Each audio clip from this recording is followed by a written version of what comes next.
ഒരു വലിയ അപകടം സുരേഷ് ബാബുവിൽ വന്നിട്ടുള്ളത്. പക്ഷെ അത് നിസ്സാരമായിട്ടാണ് അദ്ദേഹം കണ്ടത്. അദ്ദേഹത്തിൻ്റെ ഒരു 1.5 മാസക്കാലം വായനയിലൂടെയാണ് അദ്ദേഹം ഒരുപാട് അർത്ഥങ്ങളിലേക്ക് പോയിട്ടുണ്ട്. മെഡിക്കൽ കോളേജിൽ കിടക്കുമ്പോൾ ഞങ്ങൾ രാവും പകലും പ്രയാസപ്പെട്ടുകൊണ്ടിരിക്കുമ്പോൾ സുരേഷ് ബാബുവിന് കോഴ്സിലുണ്ടായിട്ടില്ല. അന്ന് ശൈലജ ടീച്ചറും കെ വി സുമേഷും ഇടപെട്ടത് ഒരിക്കൽ സുരേഷ് ബാബു തന്നെ പറഞ്ഞായിട്ട് ഞാൻ കേട്ടിട്ടുണ്ട്. അങ്ങനെയാണ് 2ാം ജന്മമായിട്ടാണ് ഇന്നിരിക്കുന്ന ഈ സുരേഷ് ബാബു ഇവിടെ വന്നിട്ടുള്ളത് എന്ന് കാണാൻ കഴിയും. വലിയ ഒരുപക്ഷെ സുരേഷ് ബാബു ഇന്ന് ഒരു 2ാം ജന്മമാണ്. കാരണം ശ്രീ കെ വി ഗോവിന്ദേട്ടൻ ഇവിടെ ഈ പരിപാടി സംബന്ധിക്കുന്ന വിവിധ രാഷ്ട്രീയ സാമൂഹ്യ രംഗത്തെ കലാകായിക രംഗത്തെ പ്രഗത്ഭരായിരിക്കുന്ന നേതാക്കളെ, പ്രിയപ്പെട്ട സഹോദരി സഹോദരന്മാരെ, സുഹൃത്തുക്കളെ, നിങ്ങൾക്ക് എല്ലാവർക്കും നമസ്കാരം. ചുഴലി ഇ കെ നായനാർ സ്മാരക വായനശാലയും ഗ്രന്ഥാലയവും ചെന്താര കലാകായിക സമിതിയും ചേർന്ന് 2 മഹാന്മാരുടെ ചരമദിനത്തോടനുബന്ധിച്ച് EMSന്റെയും AKGയുടെയും അനുസ്മരണം നടത്താനും അതിനോടനുബന്ധിച്ച് ഒരു ലഹരി വിരുദ്ധ സെമിനാർ സംഘടിപ്പിക്കാനും തീരുമാനിച്ചതിന് അതിൽ സംഘാടകരെ ഞാൻ ആദ്യം തന്നെ അഭിനന്ദിക്കുകയാണ്. നമ്മുടെ കേരളവും നമ്മുടെ രാജ്യവും വളർന്നു വന്നത് ദൈവങ്ങളുടെ അനുഗ്രഹം കൊണ്ടല്ല, പ്രാർത്ഥനയും പൂജയും ഹോമവും കൊണ്ടല്ല വളർന്നത്. പ്രാർത്ഥനയും പൂജയും ഹോമമെല്ലാം നടത്താൻ തുടങ്ങി നൂറ്റാണ്ടുകളായെങ്കിലും ഈ രാജ്യം പട്ടിണി രാജ്യമായിട്ടും അടിമത്ത രാജ്യമായിട്ടും തുടർന്നു കുരുകിയായിരുന്നു. 1000 കൊല്ലത്തോളം ഇന്ത്യയുടെ ചരിത്രത്തെ പറ്റിയിട്ട് ഒരു പിടുത്തമില്ല. ഇരുണ്ട കാലഘട്ടമായിരുന്നു.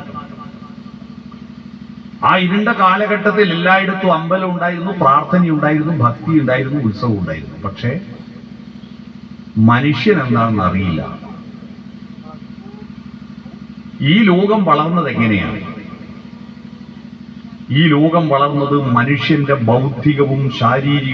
ബൗദ്ധികമായ ചിന്തയും ശാരീരികമായ അധ്വാനവും ചേർത്തപ്പോഴാണ് ലോകം വളർന്നത്. തുലാഭാരം എന്ന KPSCയുടെ പഴയൊരു നാടകം, ആ നാടകം സിനിമയാക്കിയിട്ടുണ്ട്. ആ സിനിമയിൽ പ്രധാനപ്പെട്ട വേഷം ചെയ്യുന്നത് നസീറായിരുന്നു. നസീറിന്റെ ഭാര്യ ശാരദ. ഓണം അടുപ്പിച്ച് വന്നപ്പോ ഓണത്തിന് ഒരു കുട്ടിയുണ്ടായതിനു ശേഷമുള്ള ആദ്യത്തെ ഓണാണ്. കുട്ടിക്കൊരു കുപ്പായമാണ്, ഒരു പായസം വെക്കണം, ഇത്രയും ആഗ്രഹമുള്ള വന്ന മനുഷ്യന്റെ ഉള്ളിൽ. അതിന് കയ്യിൽ പൈസയൊന്നുമില്ല. അപ്പൊ കയർ ഫാക്ടറിയിൽ ജോലി ചെയ്യുന്ന ആള് ബോണസ് കിട്ടും എന്ന് പറയുന്നത് കേട്ടിട്ട് ഓണത്തിന്റെ ബോണസ് വാങ്ങാൻ വേണ്ടി പോയി ആര് നസീർ. അവിടെ ചെന്നോക്കുമ്പോ കാണുന്ന കാഴ്ച ഹൃദയഭേദകമായിരുന്നു. ബോണസും ഇല്ല, ഇനി പണിയുമില്ല, ഫാക്ടറി പൂട്ടി മുതലാളി പോയി. ഇനി പണിയുമില്ല, കൂലിയില്ല, ഓണം പട്ടിണിയാണ്. എന്താണ് ഭാര്യയോടൊരു മറുപടി പറയാന്നറിയാതെ സങ്കടത്തോടുകൂടി വീട്ടിലേക്ക് വരുമ്പോ ഭാര്യ കുട്ടിയെ തൊട്ടിലിട്ടൊരു താരാട്ടുപാട്ട് പാടുന്നത്. ആ താരാട്ടുപാട്ടിൽ ഓർമ്മയുണ്ടോ നിങ്ങൾക്ക്? ഓമനത്തിങ്കളിനോണം പിറക്കുമ്പോൾ താമരക്കുമ്പിളി പനിനീര്. അത് കേട്ടപ്പോ ഭർത്താവിന്റെ മറുപടി ഓർമ്മയുണ്ടോ? ഓണം പിറന്നാലും ഉണ്ണി പിറന്നാലും ഓരോ കുമ്പിൽ കണ്ണീര്, മണ്ണിലോരോ കുമ്പിൽ കണ്ണീര്. പിന്നെയും ഭാര്യ പാട്ടുപാടുക. വൃശ്ചിക മാസത്തിൽ മാനത്തെ കുഞ്ഞിന് വെള്ളോട്ട് പാത്രത്തിൽ പാൽ കഞ്ഞി. അപ്പൊ ഭർത്താവിന്റെ മറുപടി, കണ്ണീരുപ്പിട്ട് കാണാത്ത വച്ചിട്ട് കർക്കിടകത്തിൽ കരിക്കാടി, കർക്കിടകത്തിൽ കരിക്കാടി. സ്വപ്നവും യാഥാർത്ഥ്യവും തമ്മിൽ ഒരു ബന്ധവുമില്ല. എന്താ സൊല്യൂഷൻ? ഞങ്ങൾക്ക് കഴിയില്ലെങ്കിലും തൊട്ടിലിൽ കിടക്കുന്ന കുട്ടിയിൽ പ്രതീക്ഷ അർപ്പിച്ചിട്ട് ആ അമ്മ കുട്ടിയോട് പറയാ, മോനെ ഒന്നുറങ്ങൂ, ഒന്നുറങ്ങൂ പൊന്നുഷസ് കണി കണ്ടുണരാനൊന്നുറങ്ങൂ.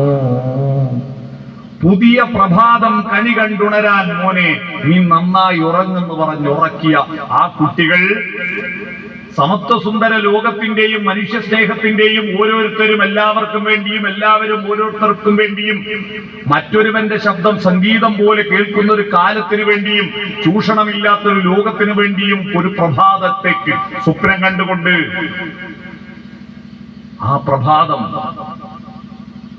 എന്തായാലും വിടരുക തന്നെ ചെയ്യും. ഒരു പുതിയ പ്രഭാതം വിടരുക തന്നെ ചെയ്യും എന്ന പ്രതീക്ഷയിൽ ഉറങ്ങി ഉണർന്നിട്ട് സമരത്തിലും അടിയിലും അടികൊണ്ടും വെടികൊണ്ടും നടത്തിയ പോരാട്ടങ്ങളുടെ ഫലമായിട്ടാണ് നമ്മൾ ഈ കേരളത്തിൽ ഇങ്ങനെ നല്ല ഭക്ഷണം കഴിച്ച് കസേര മേലെ കുത്തിരിക്കുന്നത് കേട്ടോ. അതിന് നേതൃത്വം കൊണ്ട് ആ അന്ന് ഉറങ്ങി ഉണർന്ന പ്രഭാതത്തെ കണി കണ്ട രണ്ട് പ്രകാശ ഗോപുരങ്ങളായിരുന്നു EMS-ഉം AKG-യും. മനസ്സിലാക്കണം. നമ്മുടെ മനുഷ്യ പുതിയ കുട്ടികളോട് www.com MD എന്നടിക്കുന്ന കുട്ടികളില്ലേ, അവരോട് പറയണം എവിടെ നിന്നോ വന്നു ഞാൻ എന്നറിയുന്നവർക്ക് എവിടേക്കോ പോണു ഞാൻ എന്ന തിരിച്ചറിവുണ്ടാവൂ. അതിന് നമ്മുടെ മുന്നിലും ഉള്ളിലും നയിച്ച വിളക്കുമരമേ വെളിച്ചമുണ്ടോ. EMS-ഉം AKG-യെ പോലുള്ള മഹാനുഭാവന്മാരായിരിക്കുന്ന നേതാക്കളാണ്. സ്വാതന്ത്ര്യ സമരത്തിലും ജമ്മിത്വ വിരുദ്ധ പോരാട്ടത്തിലും പങ്കെടുത്തവരാണ് നമ്മുടെ വിളക്കുമരങ്ങൾ. മനസ്സിലാക്കണം. ആ വിളക്കുമരങ്ങളിൽ നിന്ന് വെളിച്ചം ശേഖരിച്ച് മുന്നോട്ട് പോകണം. അപ്പോഴേ മനുഷ്യനുണ്ടാകുന്നുള്ളൂ. എന്നാൽ ഇന്ന് മനുഷ്യനുണ്ടാകുന്നില്ല. എന്താണ് മനുഷ്യൻ എന്നതിനെ പറ്റിയിട്ട് അറിയില്ല. മനുഷ്യൻ എപ്പോഴാ മനുഷ്യനായത്? അവനവനെ അറിഞ്ഞപ്പോഴാണ്. പക്ഷിമൃഗാദികൾക്ക് അറിയില്ല അതിന്റെ പേരെന്താണെന്ന്. അറിയുമോ? കാട്ടിലെ രാജാവാര? സിംഹം. ലോകത്തെ ഏത് രാജ്യത്ത് ചോദിച്ചാലും മറുപടി കിട്ടും. കാട്ടിലെ രാജാവാര്? സിംഹം. പക്ഷെ ആ വിവരം ഇന്നോളം ഒരു സിംഹവും അറിയില്ല. സിംഹത്തിനറിയോ താനാ കാട്ടിലെ രാജാവെന്ന്? നമ്മൾ നിശ്ചയിച്ച അതറിഞ്ഞെങ്കിൽ പിറ്റേന്ന് കൊട്ടാരം വേണമെന്ന് പറയൂ. അത് വെറും നിലത്ത് കിടന്നുറങ്ങുന്നല്ലേ. അതിന് ആലവട്ടവും ബെഞ്ചാമരവും അകമ്പടിയും എസ്കോർട്ടും ഒന്നുമില്ല. നമ്മളാണ് സിംഹത്തിന് സിംഹം എന്ന് പേരിട്ടത്, ഭൂമിക്ക് ഭൂമി എന്ന് പേരിട്ടത്, വെളിച്ചത്തിന് വെളിച്ചം എന്ന് പേരിട്ടത്, ആകാശത്തിന് ആകാശം എന്ന് പേരിട്ടത്. ഈ ഭൂമിയിലെ സകല ജീവജാലങ്ങൾക്കും സകല ജൈവ വൈവിധ്യങ്ങൾക്കും എനിക്ക് ഗോപിനാട്ടൻ എഴുതിയ ഒരു പുസ്തകം, ജൈവ വൈവിധ്യത്തെ കുറിച്ചുള്ള അതിമനോഹരമായ പുസ്തകം സ്വാഗത പ്രസംഗം നടത്തുമ്പോൾ തരേണ്ടത് സമ്മാനമായി തോന്നി. ആ പുസ്തകത്തിൽ എത്രയെത്ര ജൈവ വൈവിധ്യങ്ങളുടെ പേരുണ്ട്. ഇതിനൊക്കെ പേരിട്ട് ആരാ? നമ്മൾ മനുഷ്യൻ വന്നതിന് ശേഷമാണ് ദൈവത്തിന് പോലും പേരിട്ടത്. അറിയുമോ? ദൈവത്തിന്റെ ചിത്രം വരച്ചതാരാ?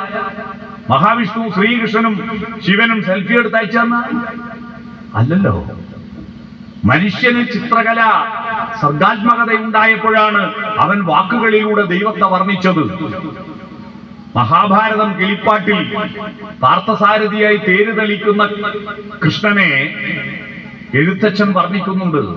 നിരന്ന പീലികൾ നിരക്കവേ കുത്തി നറുകയിൽ കൂട്ടി തിറമുടുകെട്ടി കരിമുകിലൊത്ത ചിഗൂരഭാരവും മണികൾ മിന്നുന്ന മണിക്കിരീടവും. അത് വായിക്കുമ്പോൾ നമ്മുടെ മനസ്സിലൊരു ചിത്രം വരും. നമ്മുടെ മനസ്സിലൊരു ചിത്രം വരും. ആ ചിത്രം കഴിവുള്ളവർ മഷിയിൽ മുക്കിയിട്ട് വരച്ചു വെച്ചതാണ് കൃഷ്ണന്റെ ചിത്രം. ശില്പികൾ കളിമണ്ണിലും കല്ലിലും മരത്തിലും കൊത്തിവെച്ച ശില്പം കലയാണ് വിഗ്രഹങ്ങൾ എന്ന് പറയുന്നത്. മനുഷ്യനുണ്ടാക്കിയതാ വിഗ്രഹങ്ങൾ. മനുഷ്യർ ഈ ഭൂമിയിൽ ഉണ്ടാകുന്നതിന് മുമ്പ് ഒരു വിഗ്രഹവും ഉണ്ടായിരുന്നില്ല. മനുഷ്യർ ഈ ഭൂമിയിൽ ഉണ്ടാകുന്നതിന് മുമ്പ് അക്ഷരങ്ങളും ഉണ്ടായിരുന്നില്ല. ഇല്ലെന്ന് ഞാൻ പറയില്ല, ഒരൊറ്റ അക്ഷരം ഉണ്ടായിരുന്നു മനുഷ്യൻ ഈ ഭൂമിയിൽ ഉണ്ടാകുന്നതിന്. ആ അക്ഷരം ഉണ്ടാക്കിയത് മനുഷ്യനല്ല, ഒരു ജീവിയാണ്. ജൈവ വൈവിധ്യങ്ങളിൽ ഒന്നാണ്. എനിക്ക് ഏറ്റവും ഇഷ്ടപ്പെട്ട ജീവിയാണ്. ആ ജീവിയുടെ കഴുത്തിൽ എറെന്ന് എഴുതി വെച്ചിട്ടുണ്ട്. തലേന്റെ മുന്നിൽ ഇവിടെ എറെന്ന് എഴുതി വെച്ചിട്ടുണ്ട്. മൂർഖം പാമ്പ് അല്ലേ? അല്ലെ? എനിക്ക് ഏറ്റവും ഇഷ്ടം എന്നെ പാമ്പ് കടിച്ചിട്ടായി കോയിനാട്ടം പറഞ്ഞില്ലേ, കുറേ ദിവസം ചത്തു ചത്തു ചത്തു പറഞ്ഞിട്ട് ഇവര് ചത്തോ നോക്കാം എല്ലാ ദിവസം വരും. കാരണം ഡോക്ടർ പറയും 24 മണിക്കൂറിൽ അപ്പുറം പോയില്ലെന്ന് എല്ലാ ദിവസവും പറയും. എന്നാലും എനിക്ക് ഏറ്റവും ഇഷ്ടം ആ മൂർഖൻ പാമ്പിനെ. എന്തൊരു താൻപോരിമയാണല്ലേ, എന്തായിട്ട് സ്റ്റൈൽ. ബേഷോയില്ലേ ഗൈരപ്പോലത്തെ രസമുള്ള ജീവിയതാണ്. അതിന് മാത്രമേ എന്നുള്ള അക്ഷരം കഴുത്തിലുള്ളൂ. ഈ ലോകത്തിൽ എല്ലാറ്റിനും പേര് കൊടുത്തത് മനുഷ്യനാണ്. ആ മനുഷ്യൻ വന്നതിന് ശേഷമാണ് ഈ ലോകത്ത് മാറ്റമുണ്ടായത്. എന്തുകൊണ്ടാ മനുഷ്യൻ മാറ്റമുണ്ടാക്കിയത്? എന്നെയും അറിയാം, നിന്നെയും അറിയാം, നിന്റെ പ്രത്യേകതയും എന്റെ പ്രത്യേകതയും അറിയാം, ഓരോന്നും എന്താണെന്നറിയാം. പുല്ലും പൂമ്പാറ്റയും എന്താണെന്നറിയാം, കൃത്യമായിട്ടറിയാം. മറ്റ് ആളുകൾക്കൊന്നും അറിയില്ല എന്താണ് അതിന്റെ പ്രത്യേകത എന്ന്.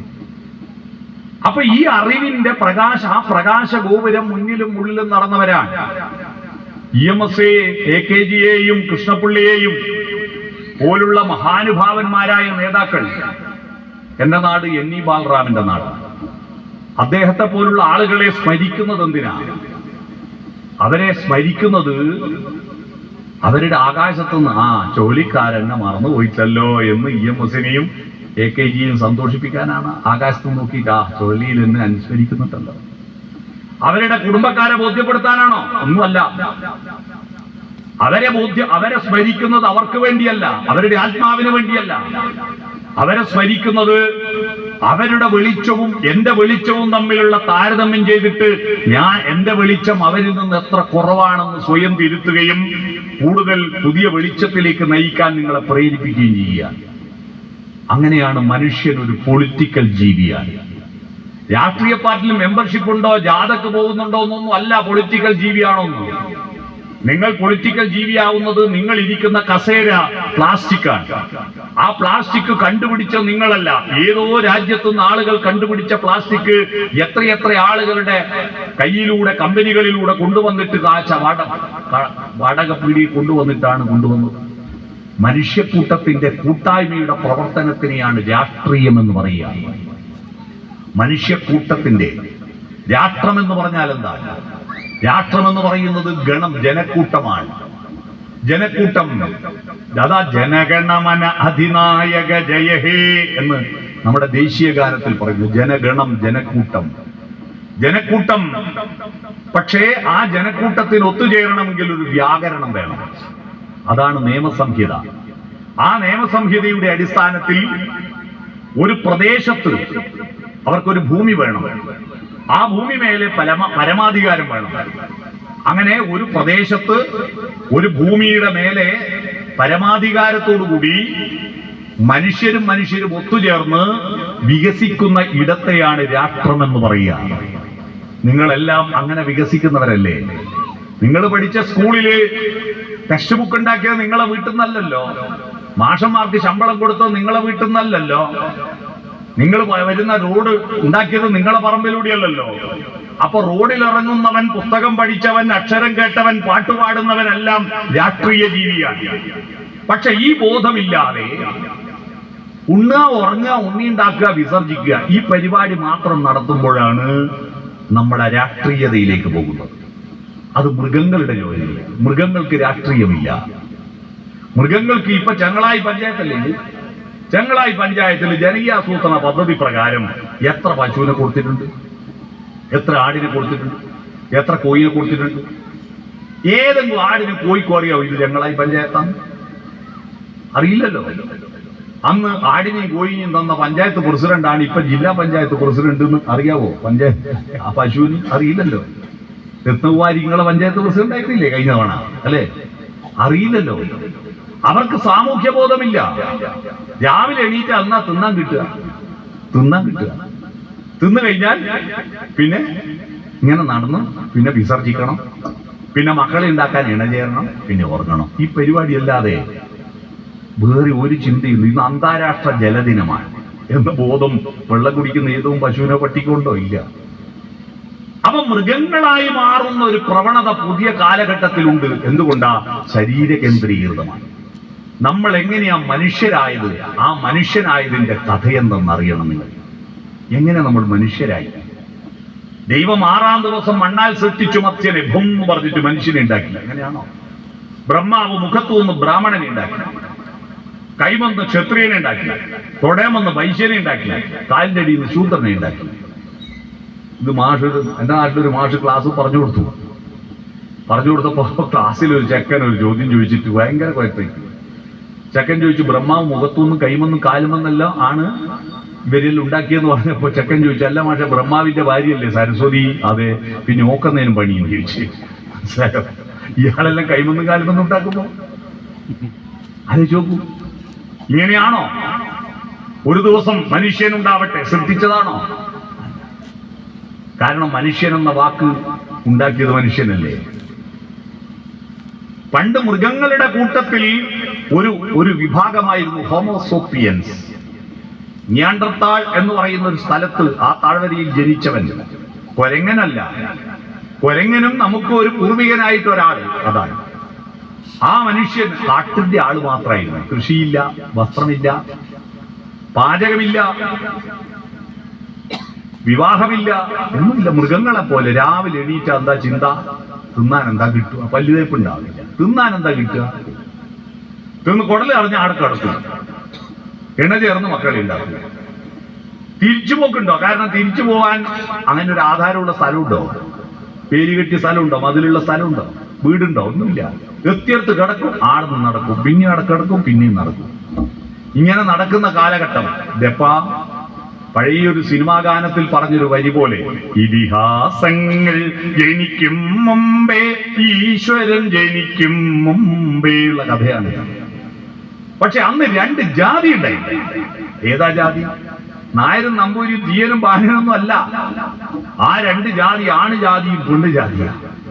അത് പ്രകൃതിയിൽ സസ്യങ്ങളിൽ പോലും ആൺപൂവും പെൺപൂവും ഉണ്ട്. ആണും പെണ്ണും ഉണ്ടെങ്കിലേ പുതിയതുണ്ടാവും, സസ്റ്റൈനബിൾ ഡെവലപ്മെന്റ് ഉണ്ടാവും. ഈ ആണുജാതിയും പെണ്ണുജാതിയും ഭക്ഷണം തേടി പോകുമ്പോൾ ഇടയ്ക്ക് പെണ്ണിന് ആണിന്റെ കൂടെ പോകാൻ പറ്റൂല. എന്തുകൊണ്ടായിരിക്കും? ശബരിമലക്ക് പോകാൻ പറ്റൂല എന്ന് പറഞ്ഞ കാരണമാണോ? അല്ല.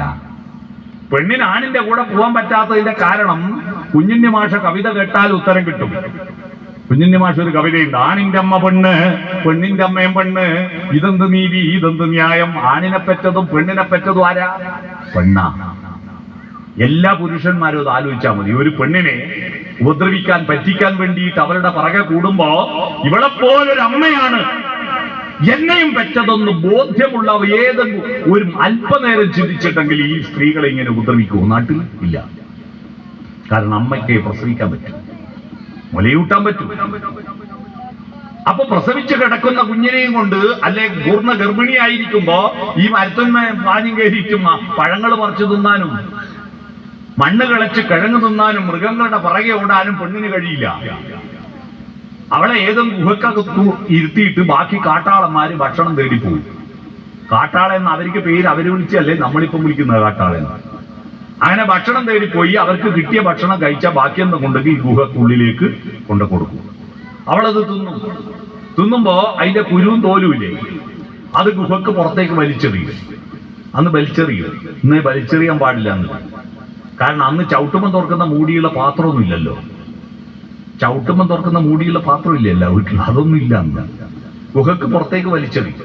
എന്നിട്ട് അടുത്ത ഭക്ഷണം വരുന്നുണ്ടോ എന്ന് ഗുഹാമുഖത്തേക്ക് നോക്കിയിരിക്കുമ്പോ പുറത്ത് മഴ പെയ്തു. മഴ പെയ്തിട്ട് ഇവള് പുറത്തേക്ക് ഇറങ്ങിയ കുരു കുതിർന്നിട്ട് അതിൻ്റെ അകത്തുനിന്ന് കേമാണിന്റെ ചിഹ്നം പൊങ്ങി വന്നു. കേമാണിന്റെ ചിഹ്നം അറിയാമോ? 2 ഇല. ആ 2 ഇല 4 ഇല 8 ഇല 10 ഇല ആയപ്പോ ആ ഇലയെ തന്നെ സൂക്ഷിച്ചു നോക്കുമ്പോഴാണ് ആദ്യത്തെ ഐഡിയ ഉണ്ടായത്. ലോകത്ത് ആദ്യം ബുദ്ധി ഉൽപ്പാദിപ്പിച്ചത് ആണുങ്ങളല്ല, പെണ്ണുങ്ങളാ കേട്ടാ, മനസ്സിലായിക്കോ. പെണ്ണുങ്ങൾക്കാണ് ആദ്യം ബുദ്ധി ഉണ്ടായത്. എന്താ ബുദ്ധി? കാരണം ഇവളിങ്ങനെ അടങ്ങിയിരിക്കല്ലേ. ആണുങ്ങൾ എന്തെങ്കിലും ഭക്ഷണം തേടി പോവല്ലോ.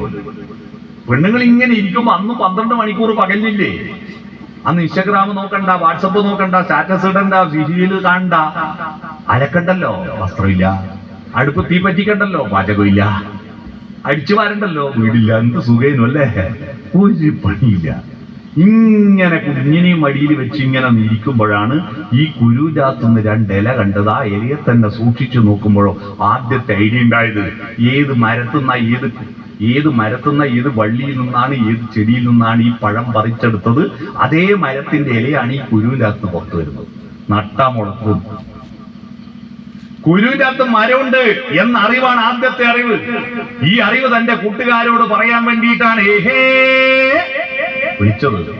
4 മൂലക്കൊന്ന് ഓഹോ കാട്ടാളന്മാർ ഓടി വന്നു. അല്ലേ, ഈ വിളി ഈ വയലുള്ളവർക്കെല്ലാം അറിയാം വിളി. എന്റെ ജീവിതത്തിന്റെ ബാല്യകാലത്ത് ഏറ്റവും സുന്ദരമായിരിക്കുന്ന ശബ്ദം അതാണ്. കഴിഞ്ഞ ഒരു 3 മാസം മുമ്പ് മരണപ്പെട്ടു പോയി എന്റെ വീട്ടിന്റെ വലത്തുവശത്ത് താമസിക്കുന്ന ചിരിതയമ്മ. 3 മാസേ ആയിട്ടുണ്ട് മരിച്ചിട്ട്.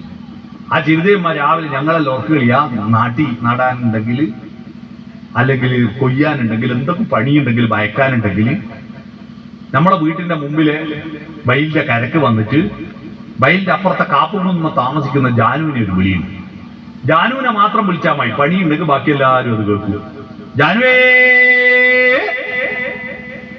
അപ്പോ ഈ ഒച്ച ആ കുന്നിന് പോയിട്ട് എക്കോ. ഞങ്ങൾ ആദ്യമായിട്ട് എക്കോ കേട്ടത് ഈ കുന്ത്രാണ്ടത്തുനിന്നൊന്നുമല്ല. ആ കുന്നിൽ പോയിട്ട് ആ ശബ്ദത്തിന്റെ പ്രതിധ്വനി ഇങ്ങോട്ട് കേൾക്കും. ഈ വിളി തമാശ കളിയല്ല. ദേവരാജ മാഷ് ഇതിനെ കുറിച്ചൊരു പാട്ടുണ്ടാക്കിയിട്ടുണ്ട്. ദേവരാജ മാഷ് ഉണ്ടാക്കിയ ചിട്ടപ്പെടുത്തിയ യേശുദാസിന്റെ ഒരു പാട്ടിൽ ഒരു ഹമ്മിങ് ഉണ്ട്. ഈ ജാനുവിന്റെ വിളിയാത്. 1-ാം മാനം പൂമാനം, പിന്നത്തെ മാനം പൊന്മാനം, പൂമാനത്തിനും പൊന്മാനത്തിനും മീരേ ഭൂമി പെണ്ണിന്റെ വേളിച്ചെറുക്കന്റെ തോണി. അതിന്റെ അടുത്ത വരി, സ്വർണ്ണക്കോടി മരം നട്ടു പീഡിപ്പിച്ച പൊന്നമ്പലത്തിന്റെ മുറ്റത്തു വച്ചോ ജാനുവേ. ആ സാധന ഈ സാധനം മനസ്സിലായോ? അതാണ്. അങ്ങനെ ചൊല്ലി വിളിക്കും അല്ലേ. അതുപോലെ ഏഹേന്ന് കാട്ടാളത്തെ വിളിച്ചു. കുറെ കാട്ടാളന്മാരോടി വന്നു. ഇത് പറഞ്ഞ് ബോധ്യപ്പെടുത്താൻ കുരുന്നോ മരമെന്നോ നടുക എന്നുള്ള വാക്കുണ്ടോ? ഇതെങ്ങനെ ബോധ്യപ്പെടുത്തും? അങ്ങനെ ആംഗ്യങ്ങളിലൂടെ ശബ്ദങ്ങളിലൂടെ പരിശ്രമിച്ച് ഭാഷയുണ്ടായി. അങ്ങനെ ഭാഷയിലൂടെയാണ് ഈ കുരു നടണമെന്ന ആശയമുണ്ടായത്. അങ്ങനെയാണ് അവര് കഴിഞ്ഞ കൊല്ലം മരിച്ചുപോയ മച്ചാട്ട് വാസന്തി എന്ന നാടക ഗായികയിലെ അവള് പാടിയൊരു നാടക ഗാനത്തിലെ വരിയിട്ടിട്ടുണ്ടോ? യേശുദാസ് അത് ഇപ്പൊ അടുത്ത കാലത്ത് സിനിമാ പാട്ടാക്കി. ആ പാട്ട് നാടകഗാനം. അക്കാണും മാമല വെട്ടി വയലാക്കി ആര്യൻ വിത്തെറിഞ്ഞു, പച്ചപ്പനന്തത്തെ പുന്നാരപ്പൂമുത്തെ കുന്നെല്ലിൻ പൂങ്കരളി എന്ന പാട്ടിലെ വരി. വിത്തിട്ടപ്പോഴാ മനുഷ്യന് സ്ഥിരവാസം ആരംഭിച്ചത്. അതുവരെ വീണേടം വിഷ്ണുലോക. വിത്തിട്ടപ്പോ ഇത് മുളക്കുവോ, മുളച്ചാൽ ഇത് പൂക്കോ, പൂത്താൽ ഇത് കായ്ക്കോ എന്നറിയാനായിട്ട് ആദ്യം സ്ഥിരവാസം ആരംഭിച്ചു. സ്ഥിരവാസം ആരംഭിച്ചപ്പോഴാണ് മേൽക്കൂര വീണം തോന്നിയത്. അങ്ങനെയാണ് ഇലകൾ കൊണ്ടും ചുള്ളിക്കമ്പുകൾ നിരത്തി മേൽക്കൂരയുണ്ടാക്കിയത്. ആ മേൽക്കൂരക്കടിയിൽ മഴവെള്ളം ഒഴുകി കടന്ന ശരീരത്തിലൂടെ ഒഴുകാതിരിക്കാൻ മണ്ണുവാരിക്കൂട്ടി തറയുണ്ടാക്കിയത്. ആ തറയ്ക്ക് ചുറ്റുവട്ടം പനയോലകൾ കൊണ്ടും ചളിക്കട്ടകൾ കൊണ്ടും ചുമരുണ്ടാക്കിയത്. അങ്ങനെയാണ് ആദ്യത്തെ വീടുണ്ടായത്. ആ വീടിൽ അടുത്തിരുന്നപ്പോഴാണ് അട്ടഹാസത്തിൽ നിന്ന് മെല്ലപ്പറച്ചിലുണ്ടായത്, ഭാഷയുണ്ടായത്. അട്ടഹാസം ഏഹേ കാട്ടാളന്റെ ഒച്ചയായിരുന്നു. അതിൽ നിന്ന് അടുത്തപ്പോ മെല്ലെ പറയാൻ തുടങ്ങി. ഒറ്റക്കമ്പീനാദം മാത്രം മൂളും വീണാഗാനം താഴ്ത്തി പറഞ്ഞു. സംഗീതം ഉത്ഭവിക്കുന്ന എങ്ങനെയാ? ശബ്ദങ്ങൾ, വ്യത്യസ്ത ശബ്ദങ്ങൾ ഉണ്ടായപ്പോ സപ്തസ്വരങ്ങൾ ഉണ്ടായി. താഴ്ത്തി പറയുന്ന ഷഡ്ജം, കുറച്ചും കൂടി നേരത്തെ ഋഷഭം, പിന്നെ ഗാന്ധാരം, മധ്യമം, മാ, പഞ്ചമം, പാ, ദൈവതം, ധാ, നിഷാദം, നീ,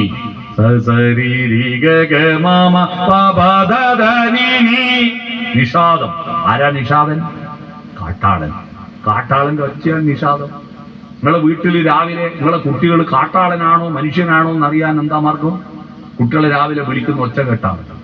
സ്കൂൾ ബസ് വരേണ്ട സമയമായിട്ട് ചെക്കൻ എണീറ്റിട്ടില്ല, ഇവിടെ അടുപ്പത്തൊന്നും ആയിട്ടുമില്ല. ഇവൻ ഓർഗം നോക്കിട രാവിലെ തന്നെ നിഷാദല്ലേ.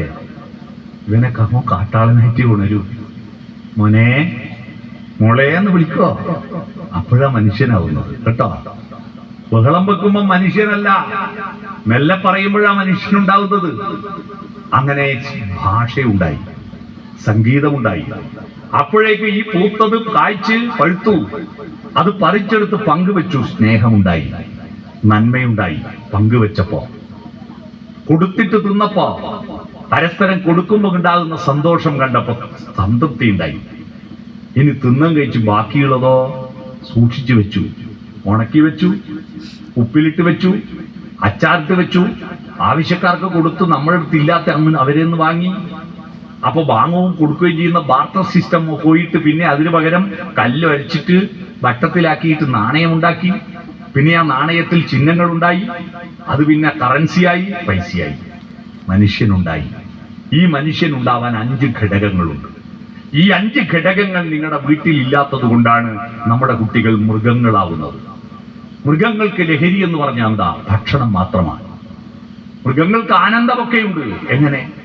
മാന്തളിർത്തിന്നു മതിച്ചോരീളം കൂയിൽ ഉണ്ടേൻ കൂഴമ്പാൽ നിൻ കർണയുഗ്മം ചാലേ നീറപ്പാനായുന്മേഷമേളത്തോടെ കൂഴലീടെ കുതിടുന്നു. നിങ്ങൾ കേട്ടല്ലേ? എൻ കുഞ്ഞുറങ്ങിക്കൊൾകൻ കുഞ്ഞുറങ്ങിക്കൊൾ. മാന്തളിൽ കിട്ടിയ കുയിലിന് ആനന്ദം, നല്ല ഭക്ഷണം കിട്ടിയ മൃഗങ്ങൾക്ക് ആനന്ദം. ആനന്ദം അവർക്കുമുണ്ട്.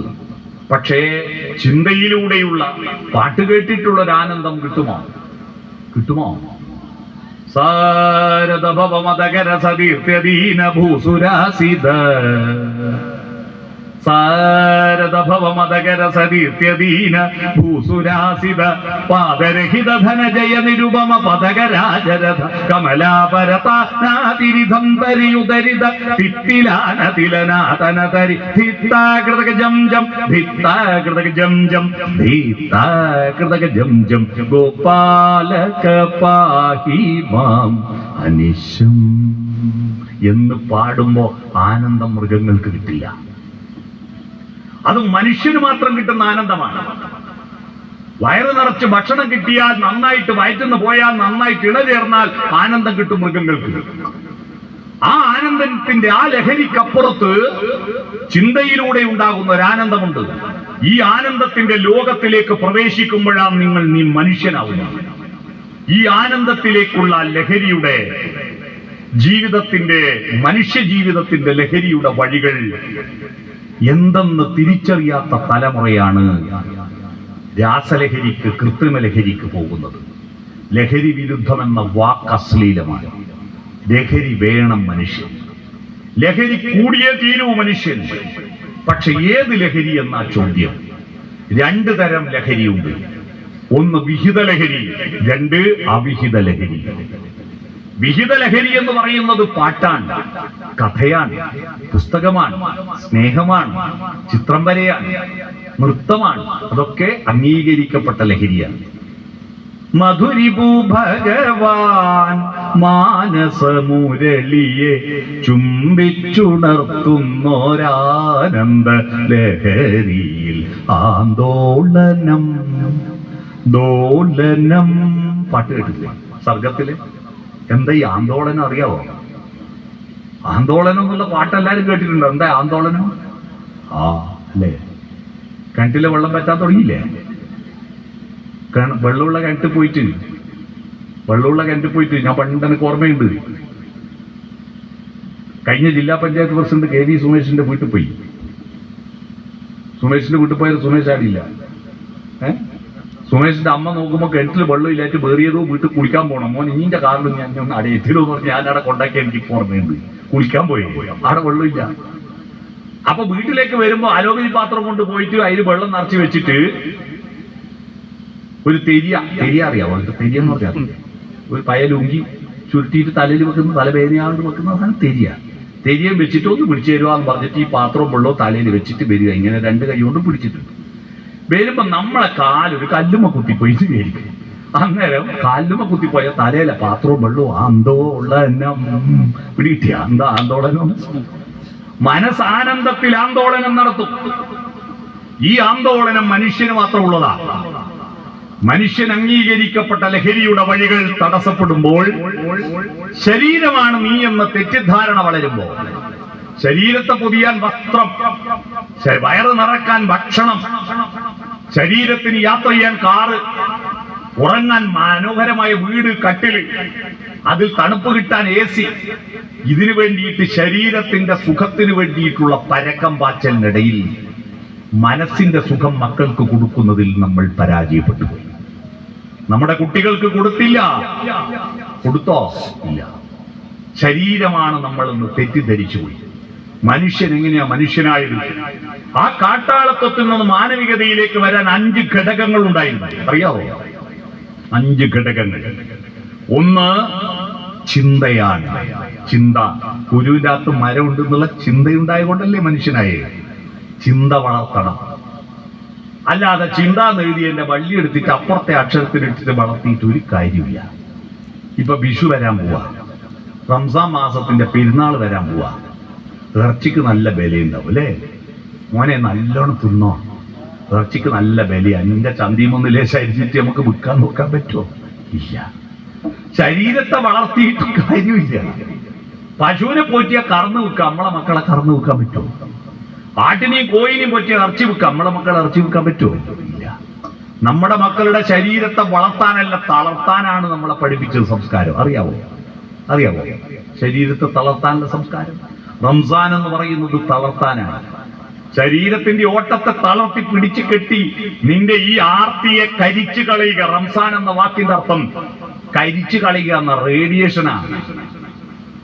റംസാൻ എന്ന വാക്കിന്റെ അർത്ഥം റേഡിയേഷനാ, കരിച്ചു കളയുക എന്നാണ്. നിന്റെ ആർത്തിയെ കരിച്ചു കളയുക, പിടിച്ചു കൊടുക്കണം. പക്ഷെ ഇപ്പൊ പലരും തെറ്റിദ്ധരിച്ചത് പകല് മുഴുവൻ തിന്നാണ്ടിക്കുക, എന്നിട്ട് അതിന് കൂടി രാത്രി തിന്നുക. റെയിൽവേ ഗേറ്റ് അടഞ്ഞ പോലെ. ഗേറ്റ് അടഞ്ഞാൽ എല്ലാം ഒന്നും പോകില്ല, അവിടെ നിൽക്കും. പക്ഷെ ഗേറ്റ് തുറന്ന എല്ലാം ഒന്നിച്ചങ്ങ് പോയി ചെയ്യും. അതുപോലെയാ സന്ധ്യക്കാവും കൂടി രാത്രി തിന്നുക. എന്ത് കാര്യം? അതാ ശരീരത്തെ കൺട്രോൾ ചെയ്യാൻ നമുക്ക് കേരളത്തിൽ ഒരു ആചാരം ഉണ്ടല്ലോ, അറിയാമോ നിങ്ങൾക്ക്? ഒരു കുട്ടി ജനിച്ചാ പേര് വിളിക്കൂലേ? എത്രാമത്തെ ദിവസം? 28ാമത്തെ ദിവസം അല്ലേ? 28ന്റെ കണക്കെന്താ? അന്ന് 28 ഇന്ന് 29. 28 കുളിയാ പോയാ. അന്ന് 29 കുളിച്ച് 5 പോവും. 28 പണ്ട് AD 825 മുമ്പ് മലയാളിക്ക് ഡേറ്റ് ഇല്ല. അറിയാമോ? മലയാളിക്ക് ഡേറ്റ് ഇല്ല, നക്ഷത്രേ ഉള്ളൂ. AD 825 പ്രത്യേകത, അന്നാണ് മലയാളിക്ക് കലണ്ടർ ഉണ്ടായത്. കൊല്ലത്ത് വെച്ചുണ്ടാക്കിയ കലണ്ടറിന്റെ പേര് അറിയാമോ? നമ്മൾ ഈ ചുമരുമ തൂക്കുന്ന കലണ്ടർ ബ്രിട്ടീഷുകാരും പോർച്ചുഗീസുകാരും കൊണ്ടുവന്ന. നമുക്ക് സ്വന്തമായൊരു കലണ്ടർ ചുമരുമ തൂക്കുന്നതല്ല. ആ കലണ്ടറിന്റെ പേരാർക്കും അറിയാമോ? പീലിയില പാടിയ വിഷുവിനെ കുറിച്ചൊരു പാട്ടുണ്ട്. ആ പാട്ടിൽ ആ കലണ്ടറിന്റെ പേരുണ്ട്. ഞാൻ ക്ലൂ പറഞ്ഞുതരാം. കാലത്തിൻ ചുമരിലെ പുഷ്പപഞ്ചാംഗങ്ങൾ മാറ്റി നീ എത്ര പുഷ്പപഞ്ചാംഗങ്ങൾ മാറ്റി. എന്താ പഞ്ചാംഗം? ആ കലണ്ടർ ഉണ്ടായിട്ട് 1200 കൊല്ലായി. അതായത് കൊല്ലവർഷം 1200. കലണ്ടറിൽ നോക്ക്, കൊല്ലവർഷം 1200. കൊല്ലത്ത് വെച്ചുണ്ടാക്കിയ വർഷം, അതാ കൊല്ലവർഷം. അതിന് മുമ്പ് ഡേറ്റ് ഇല്ല, സ്റ്റാറേ ഉള്ളൂ. 27 നക്ഷത്രം, അശ്വതി മുതൽ രേവതി വരെ. ഇവിടെ ഒരു 55-60 വയസ്സ് കഴിഞ്ഞാൽ കല്ല 3 ദിവസം പിറന്നാൾ ആഘോഷിക്കാൻ ഒരു വകുപ്പ് ഞാൻ പറഞ്ഞുതരാം. ഒന്ന് പഞ്ചായത്തിലും മുനിസിപ്പാലിറ്റിയിലും രജിസ്റ്റർ ചെയ്ത ഒറിജിനൽ ഇംഗ്ലീഷ് തീയതി. രണ്ടാമത്തെ മലയാള മാസവും നക്ഷത്രവും. മേടമാസം മകൻ നക്ഷത്രത്തിൽ എൻ്റെ അമ്മ പായസം വെക്കും. മൂന്നാമത്തത് LP സ്കൂൾ ഹെഡ്മാസ്റ്റർ നിശ്ചയിച്ച തീയതി. ഇതാ ഈ കഴിഞ്ഞ അടുത്ത ആഴ്ച ഞാൻ പഠിച്ച തുടിക്കളം GLP സ്കൂളിന്റെ 100ാം വാർഷിക. നമ്മുടെ രത്നകുമാരിയാണ് അതിന്റെ ഉദ്ഘാടനം നടത്തുന്നത്. ആ 100ാം വാർഷികം ആഘോഷിക്കുന്ന സ്കൂളിൽ എന്നെ ചേർക്കാൻ 1975 അച്ഛൻ കൂട്ടി പോയപ്പോ അടുത്ത നെട്ടൂർ കുഞ്ഞിരാം മാഷ് ഹെഡ്മാഷ് ചോദിച്ചു, എപ്പാ നാരായണ ഇവനെ പെറ്റിന്? അത് മാഷെ പെരളിമലക്ക് പൊനം കൃഷി നടത്തിയ കൊല്ല പെറ്റിന്. അതേത് കൊല്ലാട് പൊനം കൃഷി നടത്തിയ? കണ്ണോമ്പാലത്തിന്റെ കണ്ണടഞ്ഞിട്ട് വെള്ളപ്പൊക്കം ഉണ്ടായ കൊല്ല. ഇതായിരുന്നു മാഷക്കറിയാം.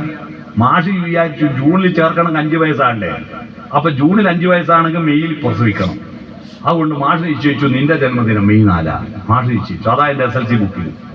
ഞാൻ ഫേസ്ബുക്ക് അക്കൗണ്ട് തുടങ്ങുമ്പോൾ ഡേറ്റ് ഓഫ് ബർത്ത് കൊടുക്കണം. അത് SLC ബുക്കിലുള്ള May 4 കൊടുത്തു.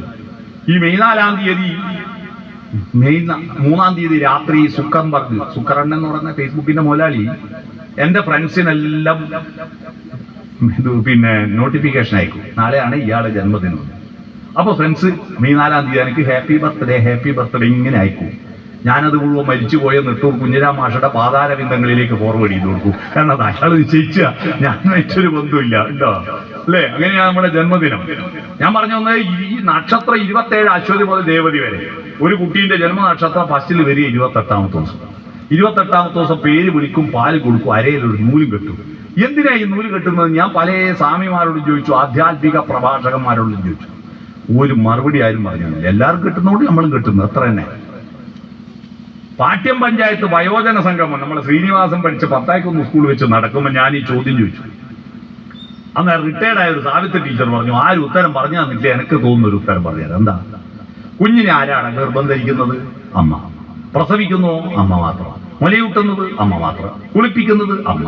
എല്ലാം ചെയ്യുന്ന അമ്മയല്ലേ? അതെ. പക്ഷെ കുട്ടി അമ്മേന്റെ മാത്രമല്ലല്ലോ, അച്ഛനും കൂടി അവകാശമില്ലേ?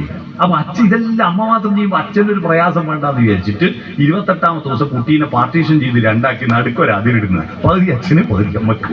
അതിനാണ് അരേനൂല് കിട്ടുന്നത്. കേൾക്കാൻ നല്ല സുഖമുള്ള മറുപടി അല്ലേ? ഈ നൂലെന്ന് പറയുന്നത് സംസ്കാരത്തിന്റെ പ്രതീകമാണ്. അറിയാവോ? സംസ്കാരവും നൂലും തമ്മിലുള്ള ബന്ധം. നൂല് അറ്റമില്ലല്ലോ, പിരിച്ച് പിരിച്ച് പിരിച്ച് പിരിച്ച് നീട്ടാവുന്ന സാധനമാണ് നൂല്. നമ്മുടെ സംസ്കാരം നമ്മൾ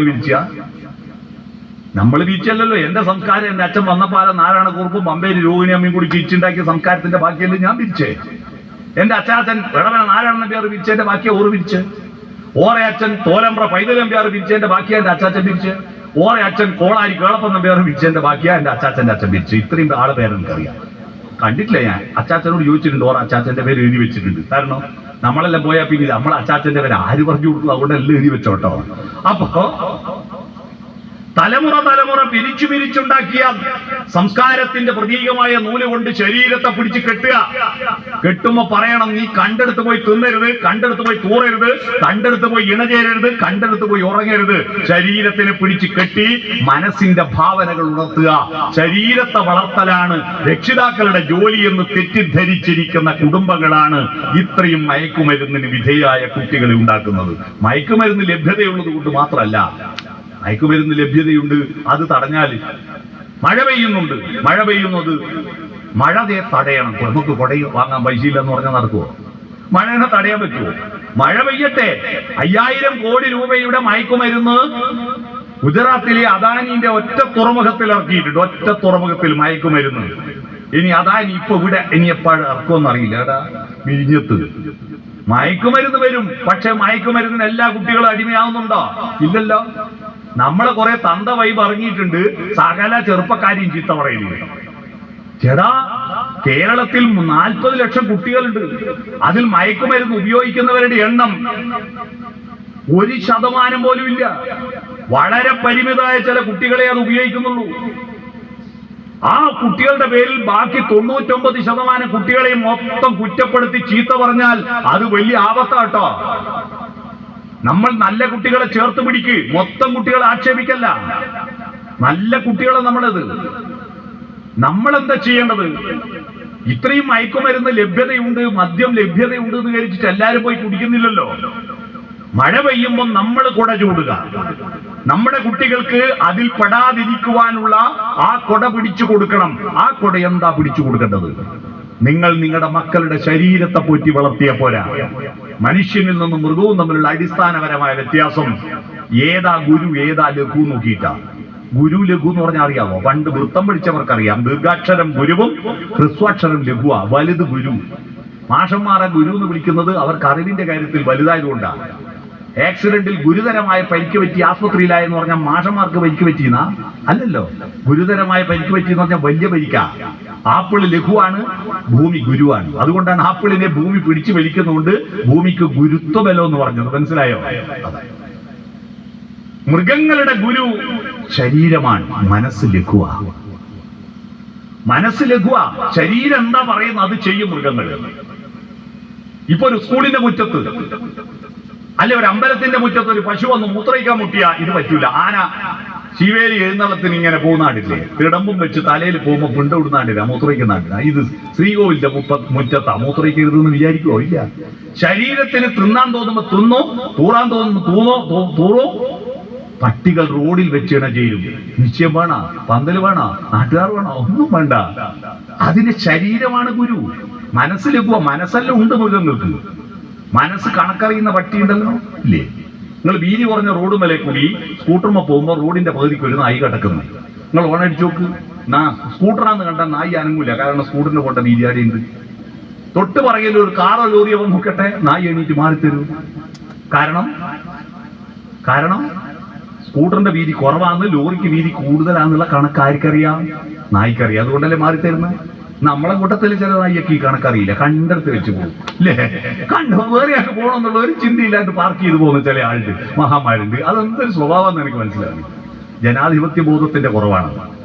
ഞാൻ പറഞ്ഞു വന്ന മനസ്സ് മൃഗങ്ങൾക്കുണ്ട്, പക്ഷെ അത് ശരീരത്തിന് വിധേയമാണ്. മനുഷ്യൻ എന്താ? മനുഷ്യന്റെ ഗുരു വലുത് മനസ്സാ.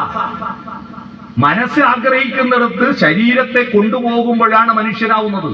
ഇവിടെ ഇപ്പൊ ശരീരത്തിന് മൂത്രമൊഴിക്കാൻ മുട്ടിയ എവിടെ ഇരുന്ന് ഒഴിക്കോ നിങ്ങള്? ഓനെന്ത് ജന്തുവെന്ന് പറയില്ലേ? മനസ്സ് പറയും അനങ്ങണ്ട് കിടന്നോ പെരുങ്കോടല്ലേ, കയ്യട്ടെ, ഇത് കഴിഞ്ഞിട്ട് പോയിട്ട് ഒഴിക്ക. വിശക്കുന്നവര് നിൽക്കട്ടെ, ഇത് കഴിഞ്ഞിട്ട് പോയി തിന്നാന്ന് പറയുന്നത് എന്തുകൊണ്ടാ? ഇപ്പൊ അടുത്ത കാലത്ത് +2 കുട്ടികൾക്കുള്ള ഒരു പുതിയ പ്രവണത അറിയോ? മാഷന്മാരോട് സംസാരിച്ചാൽ മനസ്സിലാവും. അവർക്ക് ഇത് ബോധ്യമില്ല. സാധാരണ ചായ കുടിക്കാനും ഉച്ചക്ക് ചോറ് തിന്നാനൊക്കെ ബെല്ലടിച്ചിട്ട് ആ സമയത്തല്ലേ ഭക്ഷണം കഴിക്കുക.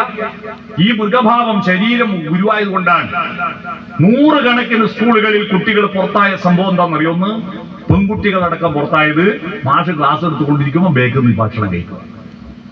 ഇതൊരു പുതിയ ട്രെൻഡാണ്, ബേക്കിൽ നിന്ന് ഭക്ഷണം കഴിക്കുക. അന്താടാ 1 മണിക്ക് വിടൂല, എനിക്ക് വിശക്കുമ്പോ അപ്പടുത്തുന്നു. വിശക്കുമ്പോ തിന്ന മൃഗ സ്വഭാവം അത്. പിന്നേക്ക് മാറ്റിവെക്കാൻ അറിയില്ല. കാരണം മനസ്സ് ലഘുവായി. ശരീരത്തിന് വിശക്കുമ്പോ അപ്പത്തുന്നു. ഇവൻ കുറച്ച് കഴിയുമ്പം ശരീരത്തിന് ദാഹിക്കുമ്പോ, കാമദാഹം ഉണ്ടാവുമ്പോ അതും ചെയ്യൂ. മനസ്സിലായോ? ഇത് ശരീരം ഗുരുവാകുന്നു. ആ ശരീരത്തെ കൺട്രോൾ ചെയ്ത് മനസ്സ് മുന്നോട്ട് പോണ്ടേ? ഇല്ല. ഇത് ആമയമോയിലും പന്തേ വെച്ച ഒരു കഥ കേട്ടിട്ടുണ്ടാവുമല്ലോ. അത് കേൾക്കാത്ത ഒരൊറ്റ ഈസോപ്പ് കഥകളിൽ, ആ കഥ കേൾക്കാത്ത ലോകത്തൊരു കുട്ടിയുമില്ല. ആമയും മുയലും പന്തയം വെച്ച് ഓടാൻ തുടങ്ങി. മുയൽ കുതിച്ചോടി. അങ്ങ് തിരിഞ്ഞു നോക്കുമ്പോ ആമേനെ കാണുന്നില്ല. ആമ അങ്ങ് വളരെ പറയില്ല. മുയൽ വിചാരിച്ചു, ഞാനിപ്പോ നേരത്തെ ആടെ എത്തിയിട്ട് എന്തായാലും ഒരു ട്രോഫി അല്ലേ കിട്ടൂ, പിന്നെ എന്തിനാ നേരത്തെ ഓടുന്നത്? ഒന്ന് വിശ്രമിക്കാം, ആമ വരാൻ എനിക്ക് ഒരുപാട് സമയം. മുയൽ വിശ്രമിച്ചു, ഉറങ്ങിപ്പോയി. ഉറക്കം കഴിയുമ്പോ ആമ പോയി സമ്മാനം വാങ്ങിയിട്ട് പോകും. മാഷന്മാർ എന്നിട്ട് നമ്മളെ പഠിപ്പിച്ചു, പരിശ്രമശാലികൾ വിജയിക്കും, അലസന്മാർ പരാജയപ്പെടും, ഇല്ലേ? ഈ കഥയെ നമുക്കൊന്ന് മാറ്റിപ്പിടിക്കണ്ടേ? ഈ ആമ എന്ന് പറയുന്ന നമ്മുടെ ശരീരമാണ്, മനസ്സെന്ന് പറയുന്ന മുയലാ. നമ്മുടെ ശരീരം ആമയെ പോലെ മെല്ലിയല്ലേ വളരും, അല്ലേ? ഒരു പശു പ്രസവിച്ച പശുക്കുട്ടി അരമണിക്കൂർ കൊണ്ട് എണീറ്റോളൂ. നിങ്ങൾ ആരെങ്കിലും പെറ്റിട്ട് അരമണിക്കൂർ കൊണ്ട് ഓടിയ മക്കളുണ്ടോ? 6 മാസം കഴിഞ്ഞിട്ട് ദോശ മറിച്ചിടായി കുമ്പിടായി, അല്ലേ? പല കുറി വീഴുമ്പോൾ നടക്കാൻ പഠിക്കും, പലവട്ടം കരയുമ്പോൾ ചിരിക്കാൻ പഠിക്കും. എപ്പോ? LKG അംഗനവാടി പോയി ചേർക്കുമ്പോ 3ാമത്തെ വയസ്സിൽ. ആ 3ാമത്തെ വയസ്സിൽ ആ പശുക്കുട്ടീനെ ചെന്ന് നോക്കേട്ട പെറ്റിട്ട് മുലയൂട്ട് നമ്മയായിട്ടുണ്ടാവും. നമ്മുടെ ശരീരം മറ്റു മൃഗങ്ങളെ അപേക്ഷിച്ചിട്ട് ആമയെ പോലെ ഇഴഞ്ഞിഴഞ്ഞ് വളരുന്നു.